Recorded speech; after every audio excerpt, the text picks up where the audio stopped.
Bonsoir à toutes et à tous, ravi de vous retrouver sur 8 Mont Blanc. Il est 18h, bienvenue dans cette édition du journal de la rédaction. Nous sommes le lundi 27 septembre 2021, au sommaire ce soir.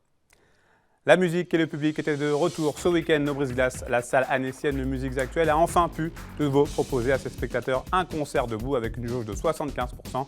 Nous avons pu assister à cette journée de renaissance auprès des artistes, des organisateurs et du public.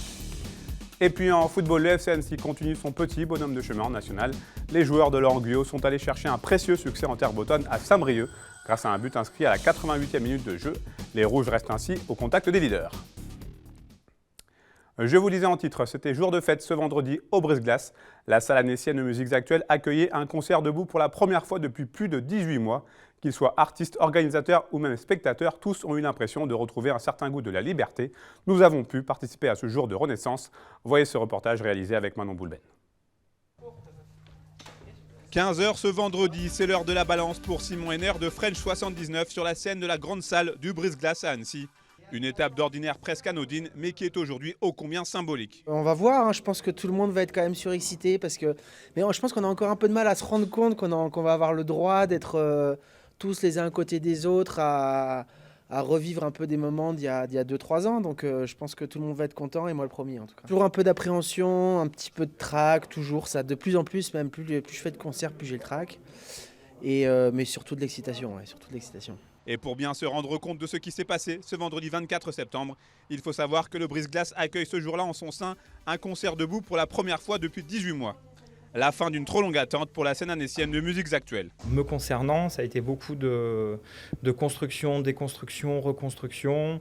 On s'est projeté, parce que voilà, c'était un petit peu ce qu'on appelait le stop and go. On ne savait pas combien de temps on allait s'arrêter et puis si ça allait reprendre. Donc c'est une vraie satisfaction de pouvoir rouvrir cette salle, de pouvoir avoir du public debout pour une vraie soirée un peu en mode clubbing et électro, ça fait du bien. Ce soir-là, pour le concert de la Renaissance, la billetterie affiche complet. Et pour cette reprise, malgré le masque et le pass sanitaire, c'est un vent de liberté qui semble souffler chez le public. Ma dernière liberté dans une salle où j'ai vu du monde, c'était, je sais plus.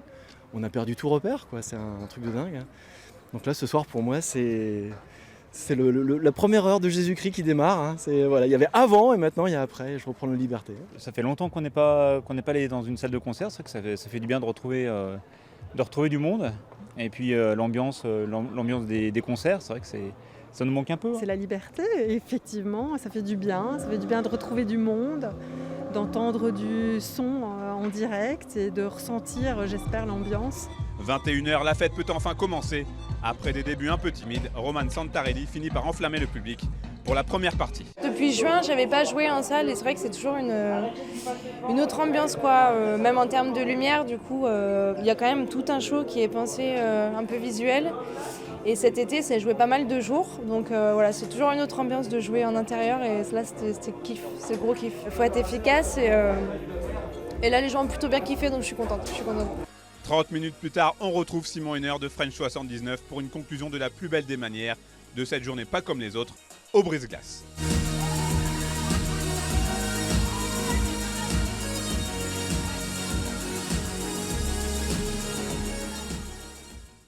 On reste dans le domaine de la culture avec la 39e édition du festival Annecy Cinéma Italien. Et pour en parler, je suis en duplex et en direct avec Francesco Giaiviar. Bonsoir. Bonsoir. Vous êtes donc le directeur artistique du festival.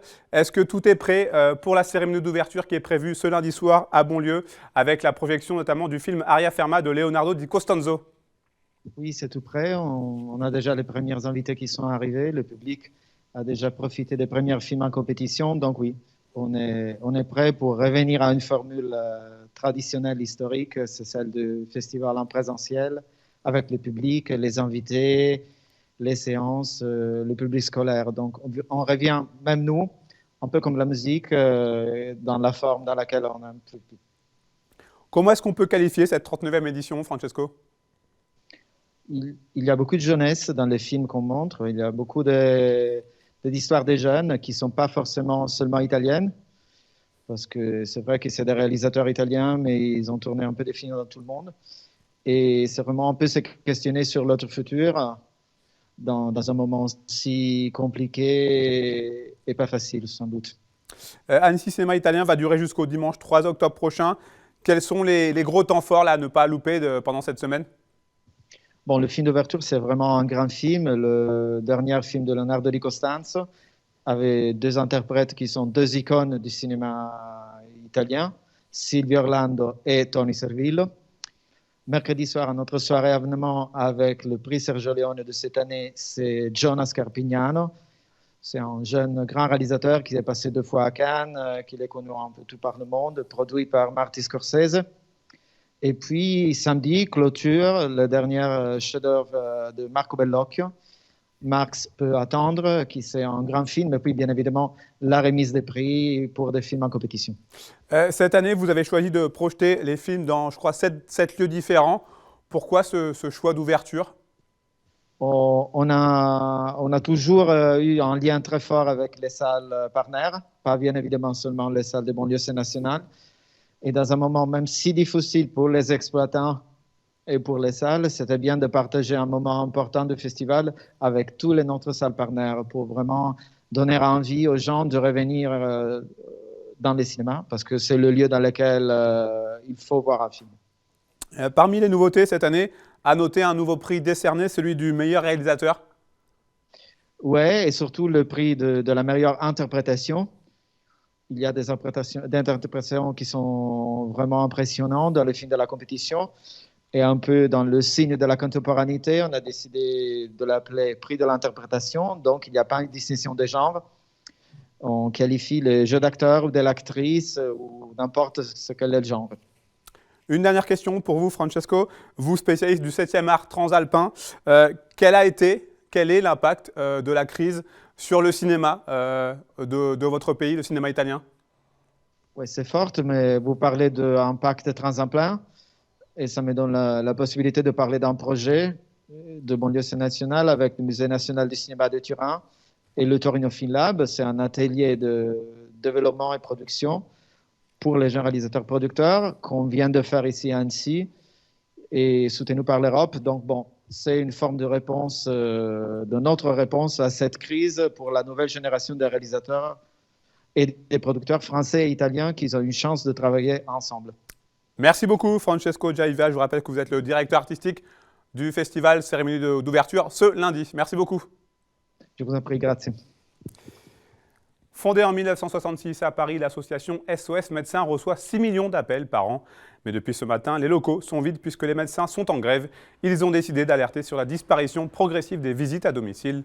En effet, cet été, un accord a été signé entre les syndicats et l'assurance maladie pour la revalorisation de cette pratique, mais uniquement pour les médecins traitants. La mesure exclut donc les praticiens de l'association. Ils s'inquiètent de la généralisation de la téléconsultation et de l'engorgement des services d'urgence si leurs déplacements ne sont pas mieux rémunérés à l'avenir. Les 18 médecins de l'antenne locale de Chambéry qui réalisent 40 000 actes par an, dont les 2 tiers à domicile, suivent jusqu'à mardi matin 8 h au moins ce mouvement national. Victoria Lopez et Marine Schneider ont rencontré le vice-président départemental de l'association. On l'écoute. Alors la pratique de la visite à domicile est en péril parce que tout simplement l'acte de consultation assise est 2 fois mieux rémunéré qu'une visite à domicile à même temps de travail. Ce qui, bien sûr, met à mal la motivation de tous les médecins d'SOS. Alors il n'est pas du tout question de problèmes d'activité de notre profession, puisque faire de la consultation, nous savons faire, mais malheureusement, nous risquons de nous tourner vers l'activité la plus rentable, ce qui serait dommageable pour les patients, dommageable aussi pour les urgences, puisque ces patients à domicile qui nécessitent des soins se verraient probablement envoyer des ambulances pour les envoyer sur les urgences. Nous avons effectivement une grande partie des patients à domicile qui ne peuvent pas se déplacer parce qu'ils n'ont pas de moyens de locomotion éventuellement et également qui n'ont pas les capacités physiques à se déplacer. Donc les médecins sont en grève, c'est malheureusement une grande première, inédite à ce niveau-là au niveau national pour défendre cette juste cause. Direction le Chablais à présent, une nouvelle passerelle a pris place dans le paysage à Évian. La ville a entamé en début d'année des travaux de réhabilitation de son débarcadère. La création d'un pont pour améliorer les flux de voyageurs était prévue dans le cadre de ce chantier. Il a donc été installé en fin de semaine dernière. Une manœuvre spectaculaire, comme vous pouvez le voir sur ces images envoyées par la ville, qui a nécessité l'installation d'une grue mobile et la coupure de la circulation. La fin des travaux est prévue pour début 2022. Le débarcadère pourra ainsi accueillir la nouvelle flotte de la Compagnie Générale de Navigation. Nos voisins suisses étaient appelés aux urnes ce dimanche 26 septembre à l'occasion de 2 votations, l'une portée sur l'initiative dite 99% des jeunes socialistes qui visait à imposer à 150% les parts du revenu du capital. Les Suisses l'ont rejeté à 65%. En revanche, pour le deuxième référendum, c'est le oui qui l'emporte concernant le mariage pour toutes et tous. Tous les cantons sans exception ont adopté cette révision du Code civil, comme nous l'explique ce reportage de nos confrères de Canal 9. La Suisse devient le 29e pays au monde à introduire le mariage civil pour tous. 64,1% des votants ont glissé un oui dans l'urne aujourd'hui. Le Valais est un peu plus timide sur cette modification du Code civil avec 55,5% de oui. Pas de Raspigraben pour cet objet puisque toutes les régions acceptent le texte, c'est même le Haut-Valais qui dit le plus grand oui. Sur les 123 communes valaisannes, 26 disent non, dont 16 dans le Valais roman. Ce sont principalement des municipalités de montagne à l'image de Hérémence, Isérable, Champéry ou encore Crans-Montana pour 7 voix de différence. La palme du refus revient à Bourg-Saint-Pierre avec 73,4%. A l'inverse, le plus grand oui vient d'Oberems avec plus de 85%. La participation valaisanne s'élève à 51,6%. On continue de traverser la frontière de nos départements. On prend cette fois-ci la direction du Rhône et Lyon. Je suis en liaison vidéo avec Alexandre Lioveras et Corentin Hermano. Messieurs, bonsoir. Est-ce que vous m'entendez? Bonsoir, très bien. Merci d'être là avec nous. Vous avez été sacrés tous les deux champions paralympiques à Tokyo en cyclisme sur route au mois d'août dernier. Est-ce que, quasiment un mois après cet exploit, est-ce que vous êtes redescendu de votre nuage? Oui, ça commence. Petit à petit, on commence à réaliser ce qu'on a fait. On est rentré, on a vu tous nos proches, notre famille, nos amis. Donc là, ça y est, on commence à réaliser un petit peu mieux. Même question pour vous, Corentin? Oui, on commence à redescendre. Moi, j'ai fait quand même beaucoup de réceptions, de soirées. Donc, on reste toujours un petit peu dans l'événement. Là, ça se stoppe un petit peu, mais bon, faut bien redescendre à un moment donné et retourner à la vie réelle. Avec le recul, qu'est-ce qu'il représente, ce titre paralympique, pour tous les deux? C'est l'aboutissement d'un projet qui a été très court. On a eu 8 mois pour se préparer. Et voilà, ça représente tout le travail, tous les sacrifices qu'on a fait cette dernière année. Ça représente beaucoup de travail. Et voilà, le résultat d'une équipe, de tout un staff. Donc voilà, c'est l'aboutissement de tout notre projet. Corentin? Ouais, j'en rajouterais pas beaucoup plus, mais effectivement, c'est l'aboutissement d'un projet, l'aboutissement d'une vie aussi. Je pense que pour tout sportif, le titre olympique ou paralympique, c'est quand même le Graal. En tout cas, pour ma part, c'est le Graal. Et donc, ce titre, un mois après, déjà, c'était un bonheur de l'avoir sur le coup. Et maintenant qu'on est redescendu, d'avoir fait, c'est vrai, beaucoup d'efforts, mais ça vaut vraiment la peine. Vous avez donc décroché l'or en contre-la-montre en tandem. Je précise, Corentin, que vous êtes valide. Alexandre, vous êtes déficient visuel. J'imagine que la chimie doit être parfaite entre vous pour arriver à de telles performances. Ouais, je vais prendre la parole en premier, peut-être cette fois-ci. Ouais, je pense et j'en suis sûr, je certifie que la chimie doit être parfaite.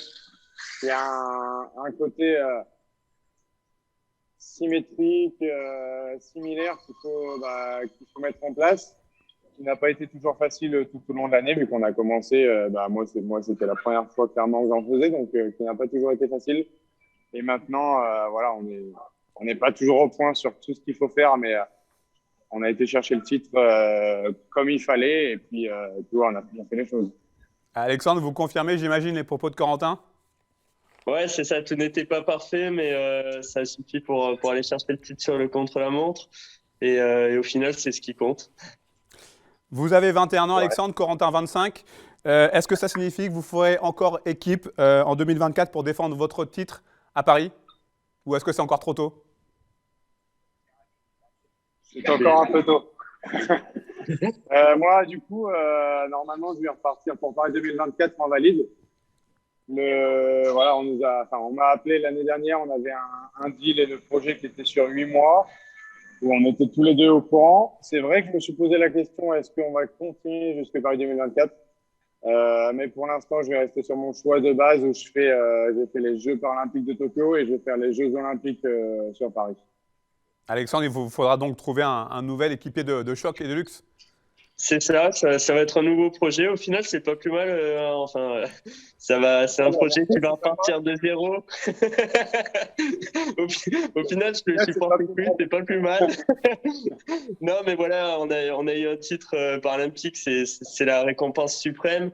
Et voilà, de repartir de zéro avec un projet vraiment, il va falloir tout reprendre du début et tout réapprendre. Donc, ça va être excitant aussi, ça va être un challenge. Bon, je ne le laisse pas tout seul, je vais en faire une grosse partie pour trouver le nouveau pilote, donc voilà, je ne le laisse pas tout seul. Ça va alors. Merci beaucoup en tout cas, messieurs. Merci à vous. Très bonne continuation à tous les deux du coup. Merci, au revoir. Au revoir. Au revoir. Un mot de football avant de se quitter avec un déplacement fructueux à Saint-Brieuc pour le FC Annecy en national. Malgré une ouverture du score bretonne dès la 3e minute par Valentin Lavigne, les Rouges ont rapidement égalisé par leur serial buteur Romain Spano, déjà auteur de son 6e but de la saison. En supériorité numérique après l'expulsion de ce même Valentin Lavigne, le Fessé va finir par faire la différence en toute fin de rencontre grâce à un but d'Ahmed Kachi sur ce corner à la 88e minute. Grâce à ce 5e succès en 8 matchs, le FC Annecy reste 3e du classement avant le choc contre Villefranche-sur-Saône, le 2e prévu lundi prochain au Parc des Sports. C'est la fin de cette édition. Merci à vous pour votre fidélité à l'information sur 8 Mont-Blanc. Merci à toute l'équipe. Tout de suite, la météo présentée par Thierry Lepaume. Vous avez ensuite rendez-vous avec Victoria Lopez pour Panorama. L'émission est consacrée cette semaine au vin de Savoie. Et pour ce premier épisode, focus sur les AOP et la filière. Passez une très belle soirée. Prenez soin de vous et de vos proches. Je vous retrouve mardi pour un nouveau journal sur 8 Mont-Blanc.